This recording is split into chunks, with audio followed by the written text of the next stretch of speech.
I raised another man's 3 children for 25 years. And when I sold my company, all 3 of them signed a letter demanding I be removed from my own business. The letter came certified mail on a Thursday. 3 signatures at the bottom: Derek Coleman, Brittany Coleman, and Sophie Coleman. They all kept my last name.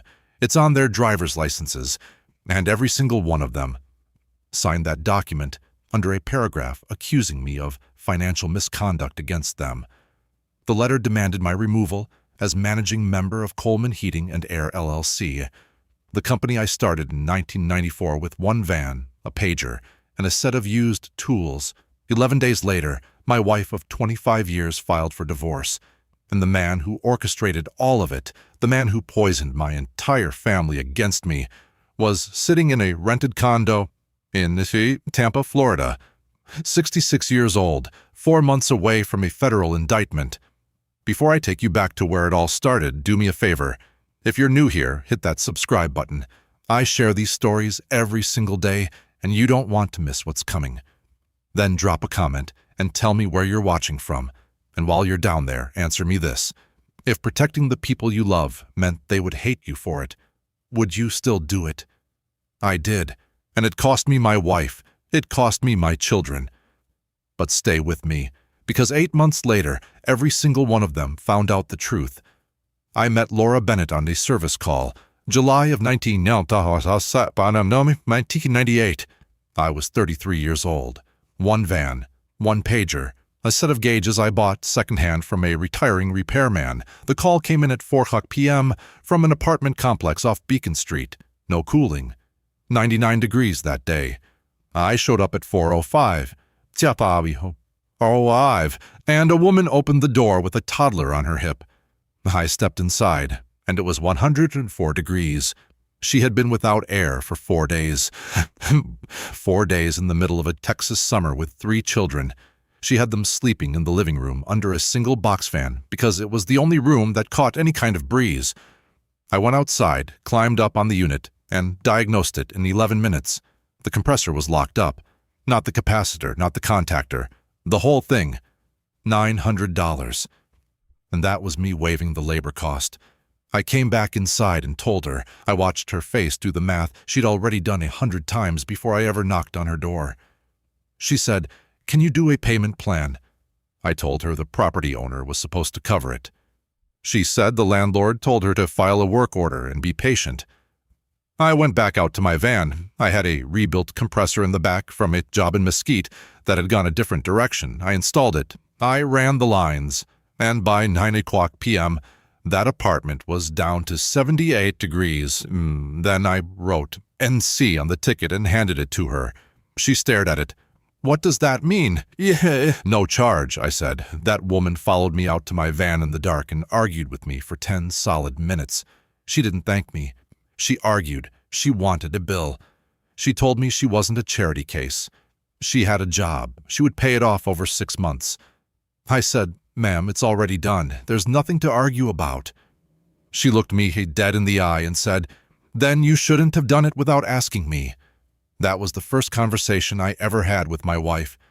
2 weeks later, I came back with a used window unit I'd pulled from a remodel in Garland. I installed it in the kid's bedroom without telling her. She came home, found it running, and called the number on my van. She left a voicemail that was 4 minutes long. I still remember the shape of it. Half of it was her being angry at me. We got married in October of 2000.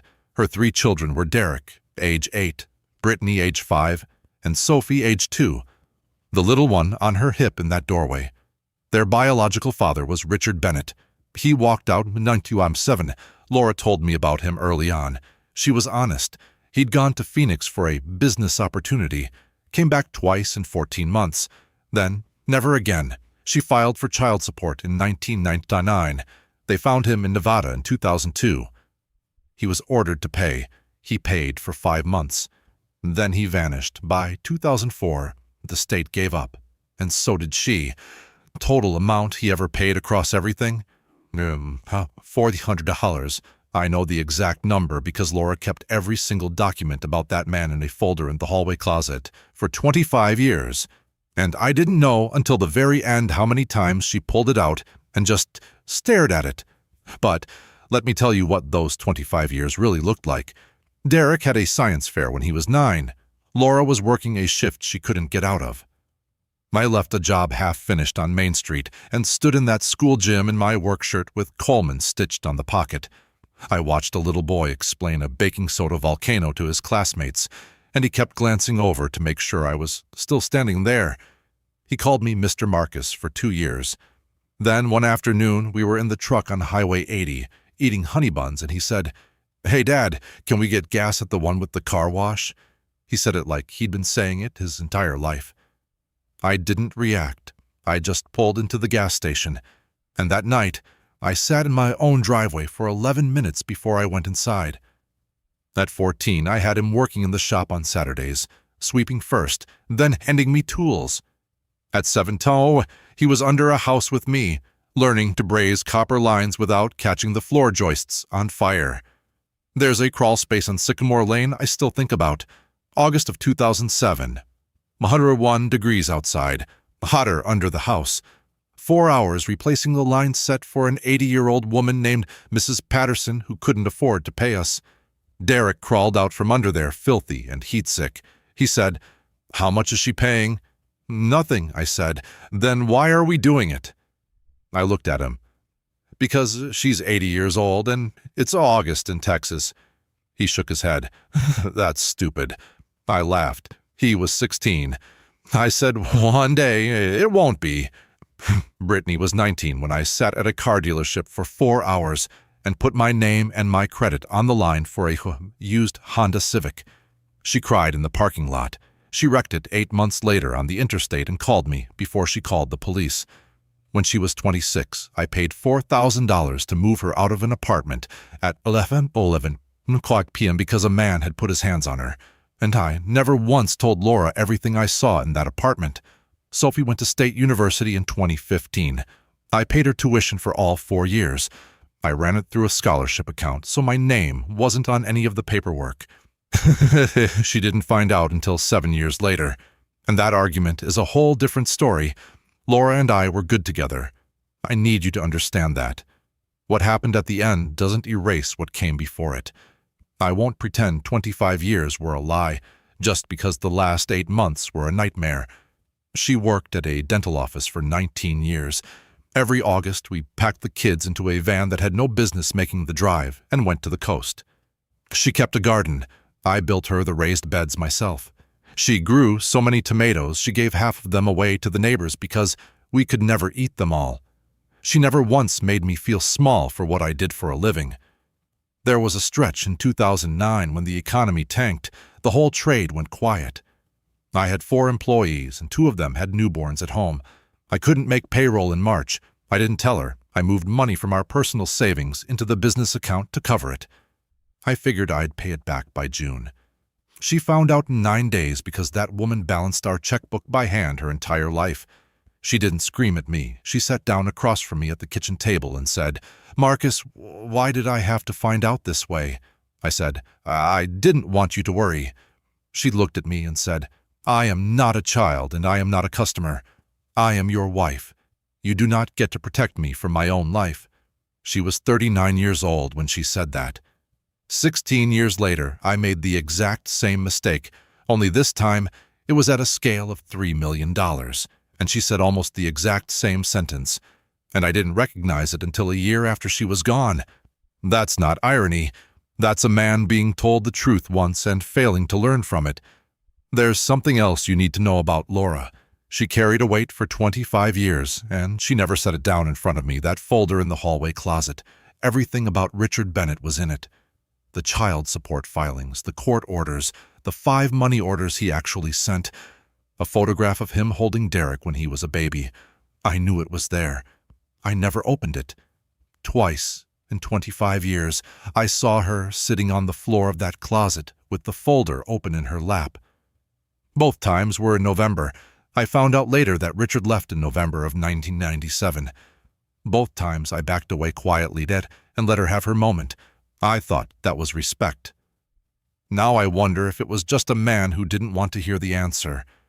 In 2016, I made the decision that everything in this story turns on. The business was thriving, 4 vans, 6 employees. The shop was paid off. I sat down with an attorney named Diane Foster, and I gifted each of my 3 children 10% of Coleman Heating and Air, real membership interest, notarized, on the books, filed with the state. Derek was 26. Brittany was 23. Sophie was 19. I kept 70%. I did it for a reason. I told them the reason at the kitchen table that same afternoon. I said, I don't want you waiting on a will. I want you to own a piece of this while you can still watch it grow. You're not being handed anything. You're holding something. Derek asked what it was worth. I told him about 80 grand a piece at that point. He said, so can I sell it? I said, no. There was a clause in the operating agreement. No transfer of membership interest without consent of the majority holder. Standard language. Diane put it in every agreement she'd ever drafted. Derek said, so it's not really mine. I said, it's yours. You just can't sell it out from under the family. 9 years later, that one paragraph is the only reason my children still have anything at all. In January of 2025, a company called Summit Home Services made an offer to buy Coleman Heating and Air. Summit is one of those private equity firms that's been buying up HVAC companies all across the South. If you're in the trade, you've gotten their letters. Everyone has. They offered $3.1 million. Let me break that down. $3.1 million for a company I started with a used set of gauges and a beat-up van. 70% to me, 10% each to Derek, Brittany, and Sophie. That's $310,000 apiece. Derek found out on a Tuesday and called me 11 times that week. Brittany cried on the phone. Sophie asked me twice if I was sure I wanted to sell. That was the only question any of them asked about the company itself. Then the story ran in the local business journal in February. 2 paragraphs. Local HVAC firm in acquisition talks with regional consolidator. Price not disclosed. But they printed the range Summit had been paying in the market. Anybody with basic math skills could figure it out in 60 seconds. Richard Bennett read those 2 paragraphs from his condo in Tampa, Florida. I know he read them because his lawyer put it in a filing 18 months later, trying to argue that Richard had reconnected with his children out of paternal feeling. But the government produced his search history. He had run his own children's names and my company's name in the same week that article came out. That's when he came back. Not because he missed them, because 3 people who shared his blood were 90 days away from having $310,000 each. He showed up in March, driving a diesel pickup with chrome wheels and a watch you could read from across the street.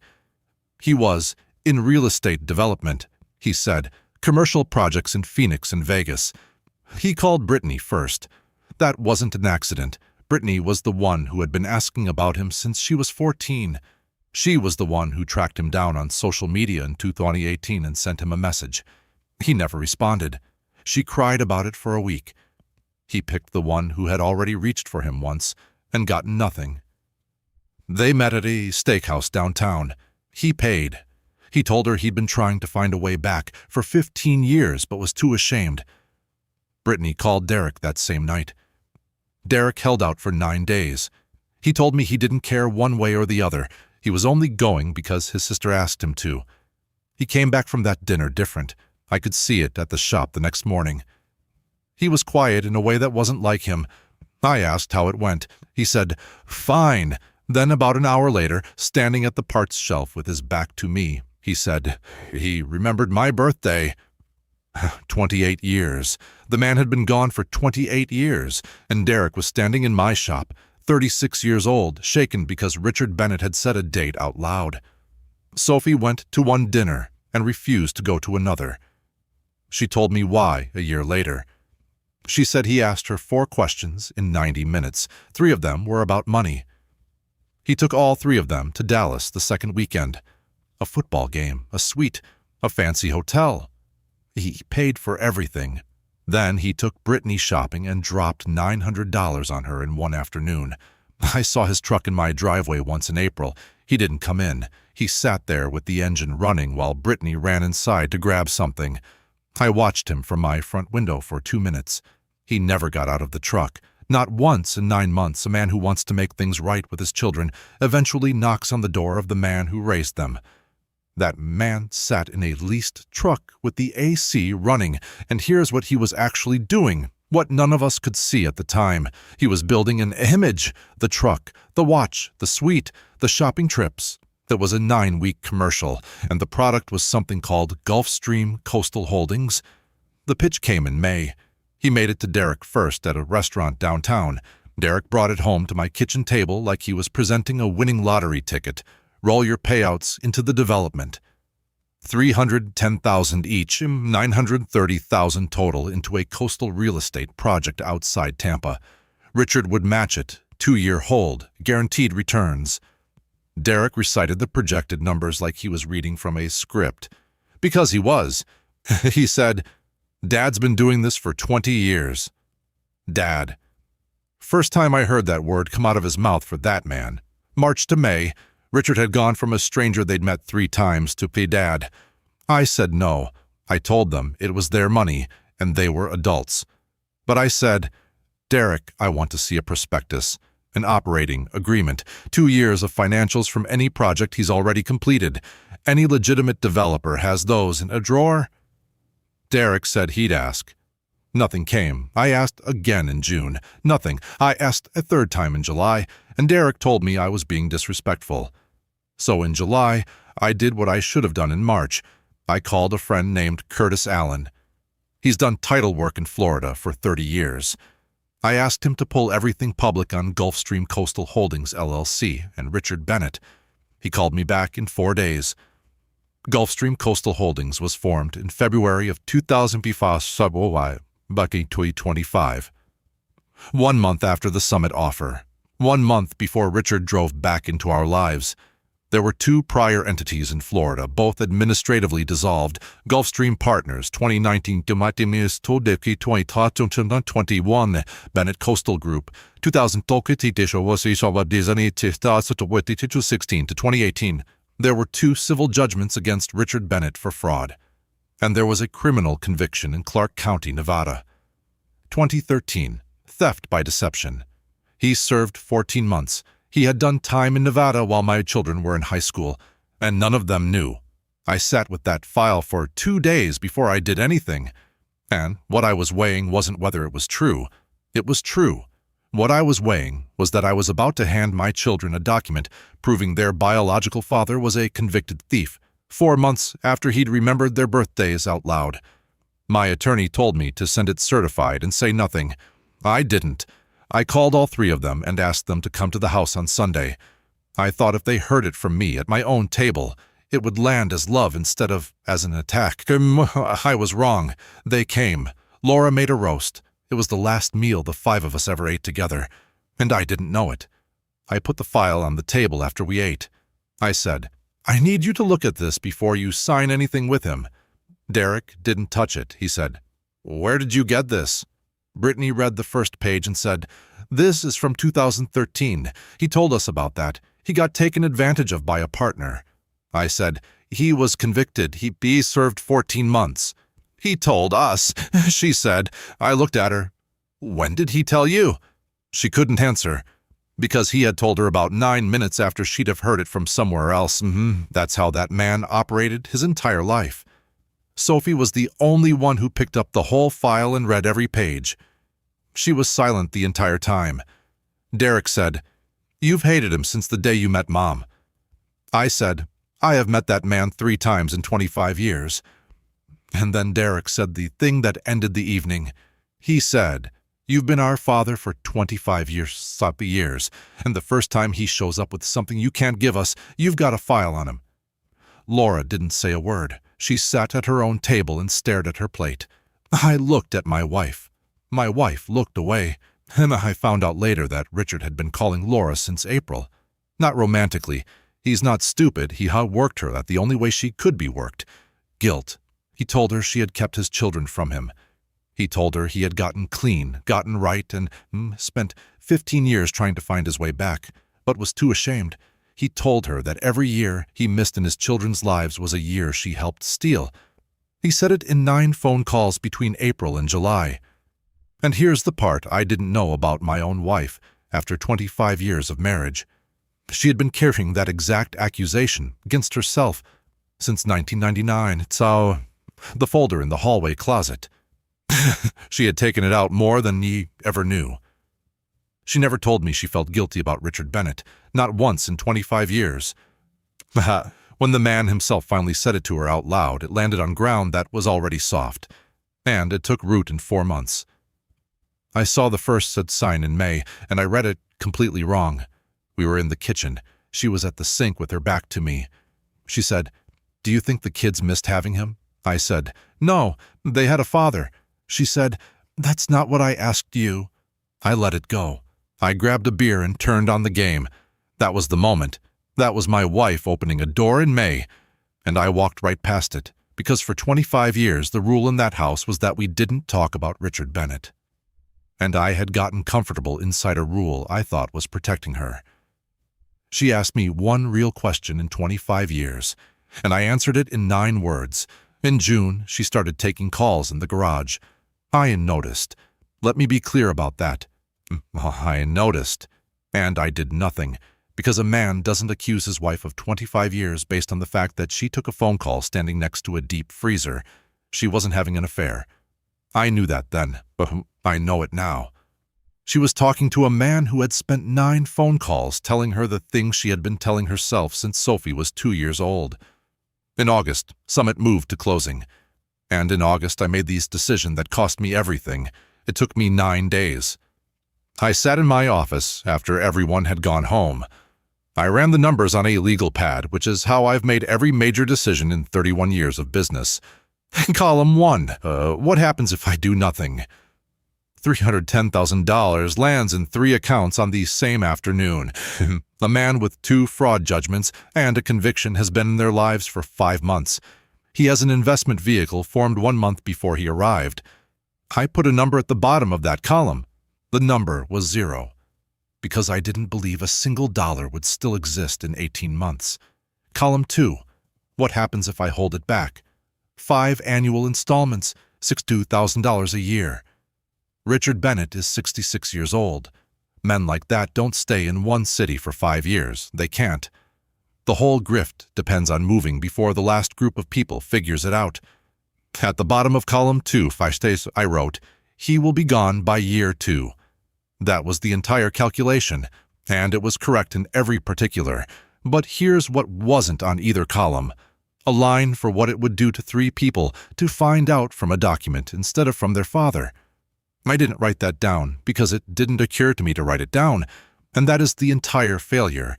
It's mine. I called Diane Foster and restructured the deal. The original structure was a lump sum at closing. Every member gets their percentage in cash on the day it funds.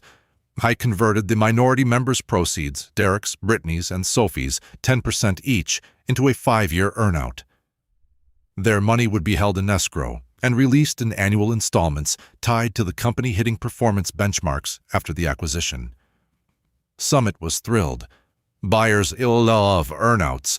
It costs them nothing up front, and it keeps the seller's team invested. I had the authority to do it because I held 70%. And because of that paragraph Diane wrote in 2016. For one reason. $310,000 each, sitting in 3 accounts on the Demoage afternoon, 90 days after a convicted fraudster showed up asking them to invest. It would be gone by Christmas. An earnout meant there was nothing to hand him. Not because anyone said no, because the money didn't exist yet.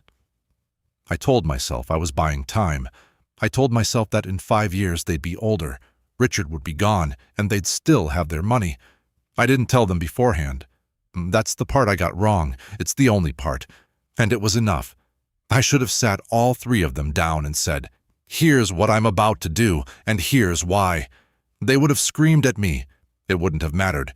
But they would have heard the reason from me first. Instead, they found out from a closing document. Derek called me at 7:40 on a Wednesday morning in September. No hello, just, "You put our money in escrow." I said, "Let me explain what an earnout is." He said, "I know what an earnout is. You put our money where we can't touch it for 5 years, and you didn't tell us." I said, "I did it because that man is going to take it." There was a pause on that line. I've replayed it 400 times, because somewhere in that silence I think my son almost got there, almost understood. Then he said, "No, you did it because you couldn't stand that we had something you didn't hand us." Brittany called 40 minutes later. She wasn't angry like Derek. She was crying. She kept saying the same sentence over and over. "You didn't even ask us." Min, she was right. I didn't. And standing in my own kitchen, instead of saying, "You're right, I should have asked you. I'm sorry." Instead of saying the only true sentence available to me that morning, I said, "Brittany, when you have all the facts, you'll understand." To a 32-year-old woman, there is no version of my life where I get to say that sentence and then be surprised at what showed up certified mail 11 days later. If you're still with me, hit that subscribe button. It takes 2 seconds. It's the only reason stories like this keep getting told. Then drop a comment and tell me where you're listening from, because what came next was a letter with 3 signatures. One of those signatures was from the child I paid 4 years of college for, and I have never gotten all the way over it. The letter came September 25th, certified mail, drafted by a lawyer in the next county over, a lawyer that Richard Bennett recommended, and Richard Bennett paid the retainer. Demanded my removal as managing member of Coleman Heating and Air, LLC. It alleged that I had exercised majority control in bad faith, that I had converted their membership interest to their detriment, and that I had displayed a pattern of financial control over the family. That last phrase, a pattern of financial control over the family, is a phrase Richard Bennett used on Laura in April. It went from his mouth to her ear to a lawyer's letter in 5 months. 3 signatures. Derek Coleman, Brittany Coleman, Sophie Coleman. Sophie signed it. I want to be exact about what I did when I read it, because it was nothing. I read it twice at my kitchen table. I put it back in the envelope. I set it on the counter. And I went to work. They had no legal case. Diane told me that in 11 minutes on the phone. The 20 operating agreement gave the majority holder the authority I exercised. They had all signed it. A court was not going to unwind a closing structure because minority members were unhappy with the timing of their distributions. They never filed. The letter was the whole thing. But the letter wasn't for a judge. The letter was for Laura. She filed for divorce on October 6th. 25 years of marriage. She sat at that same kitchen table and told me she had spent her whole life being managed by men. She said she hadn't seen it with me because I was gentle about it. She said, "You made a $3 million decision about my children, and I found out from Derek." That was true. I had no answer for that. I didn't try to give her one.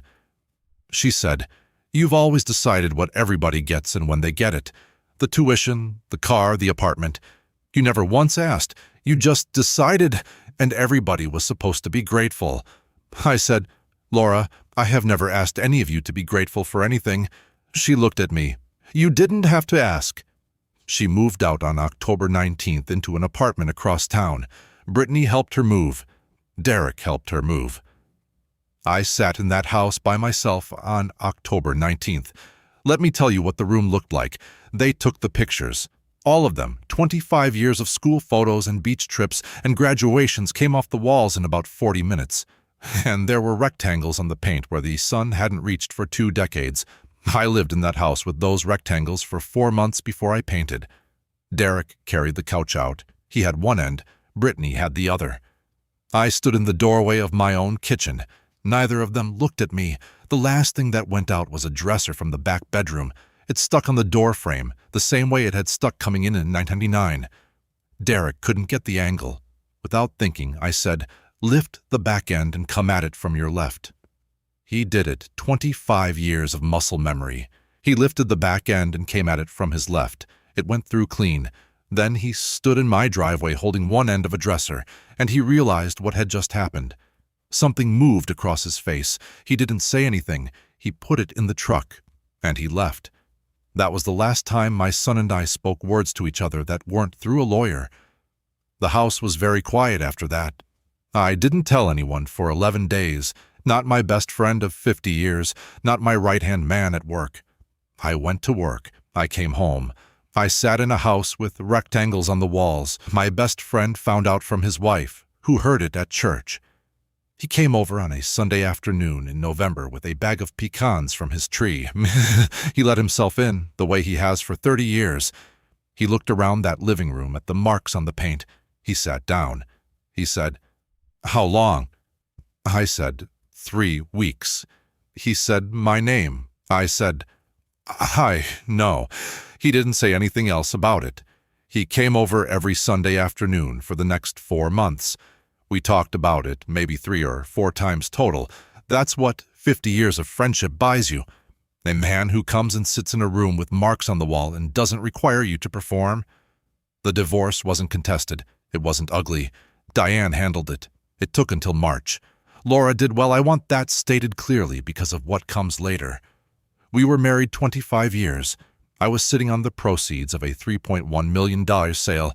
She left that marriage with the house, half the retirement, and a cash settlement of $6,000. I didn't fight her on a single dollar.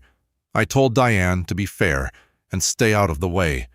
I bought a small place in a quiet neighborhood. 3 bedrooms. I moved in March. By then I had lost all 3 of my children. Sophie's was the worst of it, because Sophie came to me. November, she came to the shop, not the house. She sat in my office and said, "I need you to tell me you didn't do it to punish us." I said, "I did it because that man has 2 fraud judgments and a conviction." She said, "That's not what I asked." And I said the sentence I have replayed more than any other in this entire story. I said, "Sophie, I'm not going to defend myself to you." She sat there for a second. Then she said, "Okay." She stood up. She walked out, and I didn't see my youngest child for 7 months. I was proud when I said it. That's the honest truth. I was 60 years old. I had been called a controlling man in a lawyer's letter signed by 3 children I raised, and my pride got in front of the one child who actually came to ask me a real question. She gave me a door. I closed it. Here's what happened to them over the following 8 months. And they didn't do a single thing to make any of it happen. I want that clear. The earn-out held. There was no lump sum for Richard to take from the children, exactly as I intended. Which meant that by November of 2025, Richard Bennett had spent 9 months and a lot of borrowed money on a play that produced nothing. So he went after the money that was liquid. Laura's settlement, funded in March. $680,000 into the account of a 58-year-old woman who had just left a 25-year marriage, who had been told for a year by the father of her children that she had spent her life being managed by men, and that it was time she made her own decisions. He had her sign into Gulfstream Coastal Holdings on April 4th, $490,000. She kept $191. She put $490 into an LLC formed 13 months earlier by a man who abandoned her with 3 children under the age of 9. Derek put in $40,000 of his own money, everything he had outside the escrow, some of it borrowed against his truck. Brittany put in $19,000. Sophie put in nothing. She was asked twice. She said no both times. The second time was at Thanksgiving of 2025, at the apartment, at a table I wasn't at for the first time in 25 years. Derek asked her in front of everyone, which is what you do when you already know the answer and you want the room to pressure her for you. She said no in front of her mother, her brother, her sister, and the man himself. She was 28 years old. She had signed a letter against me 8 weeks earlier. And she still wouldn't put $1 into that man's hands. She told me later what she said to her brother when he pushed her. She said, "The only reason I have money in 5 years instead of nothing right now is because of a decision I signed a letter against. I'm not making another one." She didn't tell me at the time. We weren't speaking. I found out about Laura's $490,000 in April, 4 days after she signed it. Sophie called me. We weren't speaking. She called me anyway. She said, Mom put $490,000 into Gulfstream. I said, when? April 4th. Then she said, Daddy, is there anything you can do? I sat in my rented kitchen holding the phone. I told my daughter the truth. No, Laura was a divorced 58-year-old woman with her own settlement in her own account.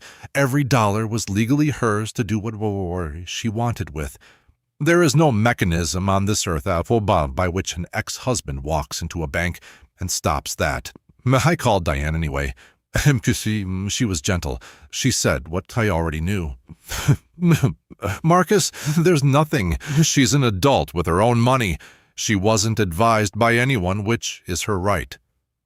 I asked if I could report it. She said, report what? He hasn't been charged with anything. You'd be a bitter ex-husband calling regulators about his ex-wife's investment. Then she said, it'll come. Men like this don't stop. It'll come, and it won't be you that brings it. She was right. It took 15 months, and by the time it came, the money was long gone. The whole thing unraveled in July of 2026. It unraveled the way these things always do. Somebody else's investor got impatient. A man who had put in $200,000 in 2024 asked for an accounting. He didn't get one. He filed a complaint with the Florida Office of Financial Regulation, and once a regulator opens a file on a man with 2 prior fraud judgments, the federal side follows fast. Gulfstream Coastal Holdings had raised $1.6 million from 9 people. It owned a purchase option on a piece of land outside Tampa that had expired in 2024. Unrenewed, there was no development. There was no partner. There had never been a project of any kind. Of the money that came in, $430,000 had gone back out to earlier investors, which is what makes it the specific crime that it is. The rest had gone to a leased truck, a boat, an 11-month lease on a condo, and a woman named Vanessa that none of his children had ever heard of. Richard Bennett was indicted in September of 2026 on wire fraud and securities fraud. He went to trial in the spring because that man has never believed he couldn't talk his way out of a room. He testified for 2 hours and 11 minutes. I was there. I drove down to Tampa and sat in the back of that courtroom on a Tuesday and a Wednesday. Ahoy! I don't have a clean explanation for why I went, except that I had spent 9 months being called a liar about that man. And I wanted to watch him be one on the record. He was good for about 40 minutes. He's charming. Juries are people. For 40 minutes, he was a hard-working man who got in over his head on a project. Then the prosecutor put up the purchase option on the land. She asked him when it expired. He said he'd have to check. She said it expired in October of 2024. She asked him when Laura Coleman's $490,000 came in. He said he'd have to check. She said April of 2026, 18 months after the option on the only piece of land in the entire enterprise had lapsed. Then she asked him to describe the development. He said, coastal logistics. She asked him to describe the logistics. A 66-year-old man sat on a federal witness stand and could not produce one sentence about a company he'd spent 30 years telling people he ran. He said the word infrastructure twice. He said phases. He said his partners handled the operational side. She asked him to name one partner. He named a man who died in 2019. I watched the jury while he did it.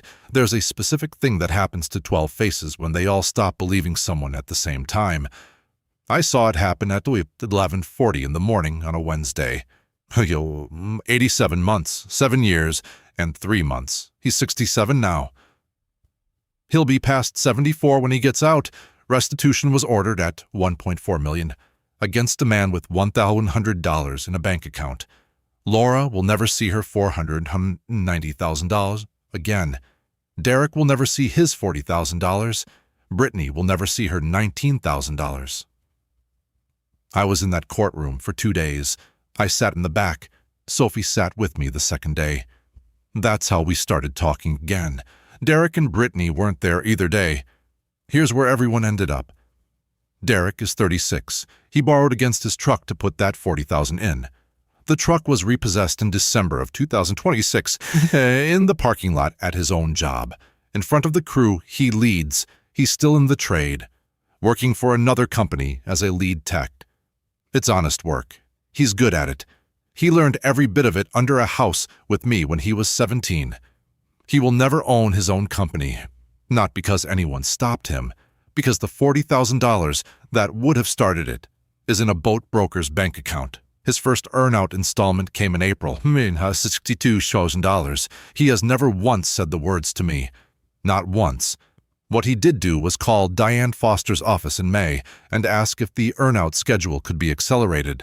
She told him no, and she told him who structured it, and why, and she told me about the call afterward, because she thought I should know. Brittany is 33. She moved in with Laura at the apartment. That's where they both still are. She's working 2 jobs. Because 190 years doesn't carry 2 women very far in a city where one of them used to own a house outright. She sent me one text in August. It said, "I hope you're happy." I didn't answer it. I'm not going to. I'll tell you the part that's hardest, and then I'll move on. Brittany has a daughter. She's 4 years old. Her name is Emma. I haven't seen that child since October of 2025. She called me Papa. She was 3.5 the last time. She's 4.5 now. I don't know if she remembers what I look like. And I've decided that if she doesn't, that is not a thing I did. Sophie sends me a photograph sometimes when she gets one. She doesn't tell Brittany. I keep them in a drawer in the kitchen. I don't put them on the wall. There's a version of me that opens the door for a 4-year-old. I understand exactly what that version would be signing up for. Laura in my kitchen. Brittany in my kitchen. All of it back on my table inside a month. I'm not doing it. I've thought about it more than anything else in this whole story. I'm still not doing it. If that makes me hard, then it makes me hard. But the summit sale had one condition: I refused to move on, and it's worth a minute. Because it's the only part of that year I got entirely right. 6 men worked for me. 2 of them had been with me for over 15 years. When a private equity firm buys a company like mine, the first thing that usually happens inside 18 months is that half the crew gets laid off. The whole model is running the same revenue with fewer people.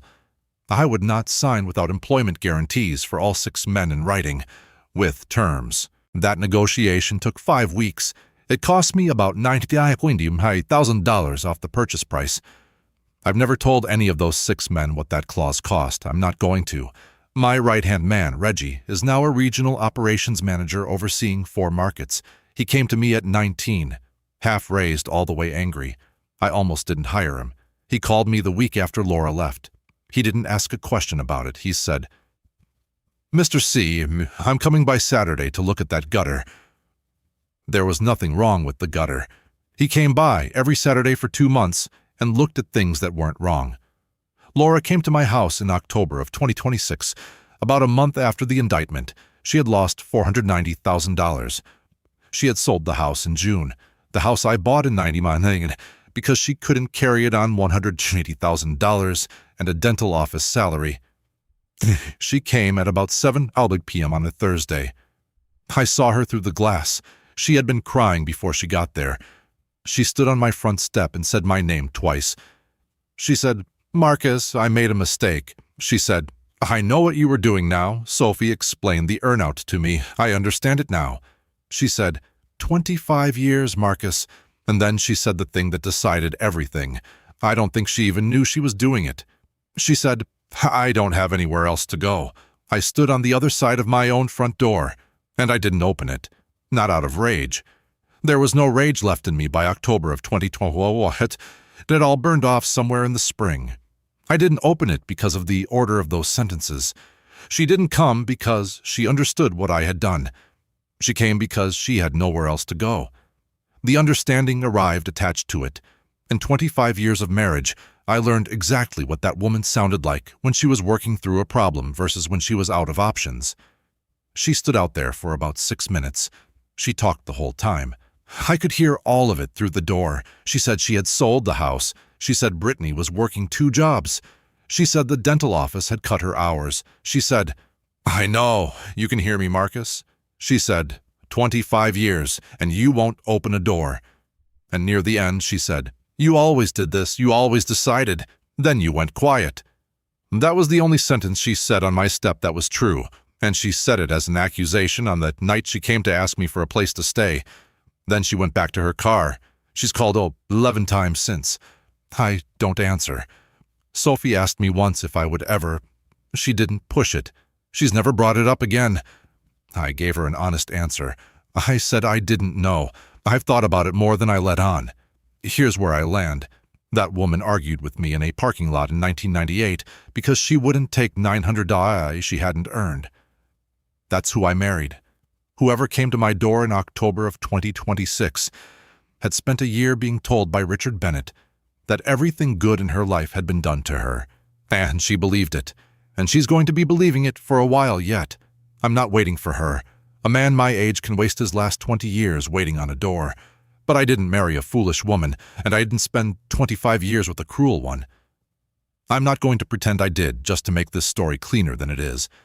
She sat at my table while her children accused me of financial control. She didn't open her mouth. She filed for divorce 11 days after a letter drafted by a lawyer that Richard Bennett paid for. She took $680,000 out of the company I built and put $490,000 of it into the hands of a man who owed her $400 in child support and paid it over 5 months in 2002. I am not obligated to be bigger than that. Nobody is. Sophie came back in June before the trial. She came back the hard way. She didn't call. She didn't text. She drove to the shop on a Saturday morning and stood in the doorway of my office. She said, I was wrong. I signed it, and I'm not going to explain why.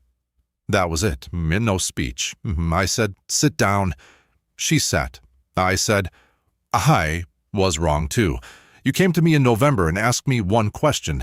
I told you I wouldn't defend myself. That was pride. You deserved an answer. She said, yes, I did. Then she said, give me the answer now. So I did. I told her about the 9 days, the legal pad, the 2 columns, the line at the bottom that said, he will be gone by year 2. I told her I never wrote down what it would cost the 3 of them to find out from a closing document. I told her it never occurred to me, and she listened to all of it. Then she said, you could have told us. You had 9 days. I said yes. She said, say the rest of it. I said, hey, I thought you'd tell him. That's the whole thing. It took me until June of 2026 to say it out loud to anyone. I didn't restructure that deal just to keep the money out of Richard Bennett's hands. I restructured it and kept it quiet because I didn't trust my own children, not to run straight to him with it. And I have never once been able to make that sound like anything other than what it is. Sophie sat there for a long time. Then she said, you were right about that. Derek would have called him that night. We sat in that office for about an hour. We didn't fix all of it. It took a long time after that. There were 2 or 3 conversations that were very hard, but she had signed that letter, and she said so out loud first, without a reason attached. That was the only thing that could have opened that door. She testified in the fall. She was subpoenaed for the Gulfstream records. She had the group message from her sister's phone from 2025. She never deleted it. Her lawyer told her she could hand over the records and stay out of the courtroom. She sat in the chair. Derek's name was in that message chain. Brittany's was too. Neither of them has spoken to her since the day she sat down in it. She traded her brother and her sister for the truth. She knew that was the trade when she made it. She made it anyway. She works with me now. Operations on the Summit side, reporting through Reggie. She's been at it a year. She's better at it than I ever was. She asked me in the spring if I regretted selling. I said no. She said, even with everything. I told her the thing I worked out in that house with the rectangles on the walls, the sale didn't cause any of it. The sale was a number that showed up in a newspaper. Everything that happened after was 4 people making choices, including me. If Summit had never called, Richard Bennett would have come back the year I died. He would have gotten all of it, and I wouldn't have been there to say a word. The number just moved this calendar up while I was still alive to see it. That's not a comfort exactly, but it's the truth. And at 61, I've developed a strong preference for the truth over comfort. The sale closed in October of 2005. 3.1. $1 million. Summit kept the name. Kept all 6 men. That was the condition I wouldn't move on. The first earn-out installment paid out in April of this year. All 3 of them got it. Derek, Brittany, Sophie, $62,000 apiece. On schedule, exactly as structured. 4 more of those to go. Derek and Brittany are going to receive $248,000 each over the next 4 years because of the decision they signed a letter demanding my removal over. Neither of them knows that in the way a person knows something they've actually sat down and thought about. They know it as an inconvenience they now grudgingly benefit from. I'm not going to explain it to them. I tried that once on a Wednesday morning at 7:40 a.m. My son told me I did it because I couldn't stand that they had something I didn't hand them. Here's what I know now. I was not wrong about Richard Bennett. Not by 1 inch. Everything I put on that kitchen table in July of 2025 was true. Everything I predicted happened exactly the way I said it would. I was right in a way a man almost never gets to be right. But being right cost me 25 years, 3 children, and a house with rectangles on the walls. Because I did the thing right. And I did the person wrong. I protected them. And I didn't tell them. I made a $3 million decision about my own children and let them read about it in a closing document. And then, when they came at me for it, I stood on being correct. There is a way to protect someone that leaves them their dignity. I didn't find it. I never even looked for it. I've run a company for 31 years. I have never once made a decision about a customer's money without picking up the phone first. And I couldn't extend to my own children the courtesy I extend to a stranger with a broken air conditioner in the middle of August. So if there is someone in your life right now that you're protecting quietly, a parent, a child, someone about to make a bad decision, and you've decided the cleanest thing is to handle it and explain later, tell them first, let them be furious. Let them call you controlling, let them slam the door. They will come back to a man who told them. They do not come back to a man who was right. So tell me in the comments, should I have told them first, or would you have protected the money the way I did? I've gone back and forth on it for 2 years. And tell me where you're watching from while you're down there. If this one reached you, subscribe so you don't miss the next story, and hit that like button on your way out. I'll see you on the next one.